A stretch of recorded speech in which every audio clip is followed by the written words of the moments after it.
What to give the beautiful Alex for her wedding? The heir to the Russian throne, Tsarevich Nicholas Romanov, thought about it, but only for a moment. After all, the richest mines of a marvelous stone, bluish-green beryl, as enchanting as the mountain river itself, were discovered in the Urals. Aduimatushka, the turbulent water, has given Russia another amazing mineral.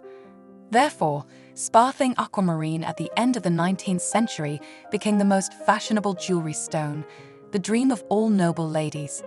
Without any doubt in his intentions, the future Emperor Nicholas II decided to turn to the services of the Fabergé Company.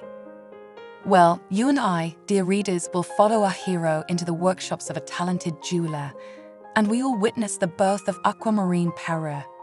Greenish blue, as if reflections of the sky in icy water, the Ural gems were hiding from people at the Aduskai mines. And suddenly they came to the light of God, unexpectedly and on a large scale. The volume of mined mineral was so great that this waterstone was literally shoveled at the end of the 19th century, mining several dozen kilograms every day. Her Highness should certainly enjoy a precious collection of blue beryl, the experienced jeweler remarked. After all, the new stone is so beautiful that the ladies go crazy over it. Then the Tsarevich decided that to the blue, filled with tenderness and modesty eyes of Alex perfectly suited and sparkling tiara and a luxurious necklace. And the best addition to the regal duo will be earrings, feminine and aristocratic. The sketches, selection of stones, and the whole technological process of creating the jewelry was personally supervised by Karl Faberge. Moreover, according to the idea of Nicholas Alexandrovich, the future ruler of Russia, jewelry should be special, unique. After all, a wedding gift for the beloved bride is an extremely important matter. The crown was given a convenient form of an open tiara, and the style chosen was an indigenous Russian in the form of a traditional kokoshnik. The best aquamarines appeared in the form of elongated rectangles, strict, perfect. The baguette cut allowed them to play in the best light, shimmering in the sunlight with all their facets, playing and being filled with the energy of love of the young bride. Around the same time, in 1896, the master of the Fabergé firm, Mikhail Perchin, created a double brooch with portraits of the crowned couple. Oval miniatures, framed in gold, struck the imagination with a string of diamonds. The precious ribbon was adorned with pink cut stones and one sky blue sapphire, a symbol of the unity of the young king and queen who ascended the throne, an ode to love and the clear, peaceful sky above. So far it has not been overshadowed by shootings, deaths, or revolutionary upheavals. The tiara turned out to be light, solemn, and feminine, thanks to the frame of expensive platinum. It was echoed by a necklace of many pendants with equally captivating aquamarines. The jewelry we see in the photo is only a copy of the lost royal parure.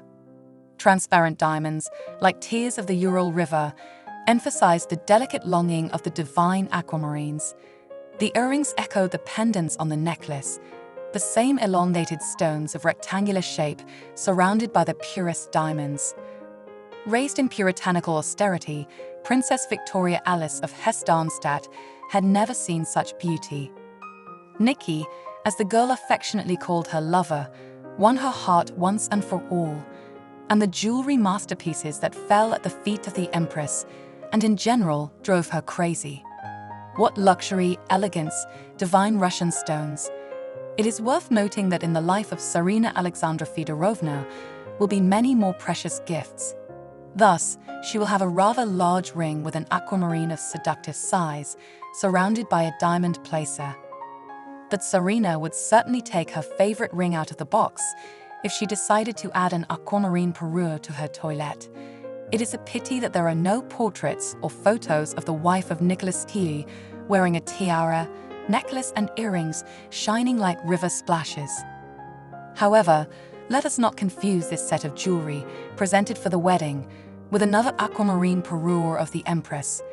Patterns of platinum and stones were decorated in a fabulously beautiful floral garland, and the author is the same, Karl Faberge.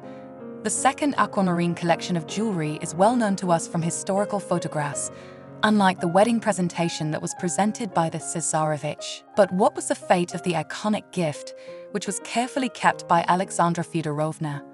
Like other riches of the royal family, Fabregues's creations were seized by the Bolsheviks, and according to historians, sold abroad in the 1920s.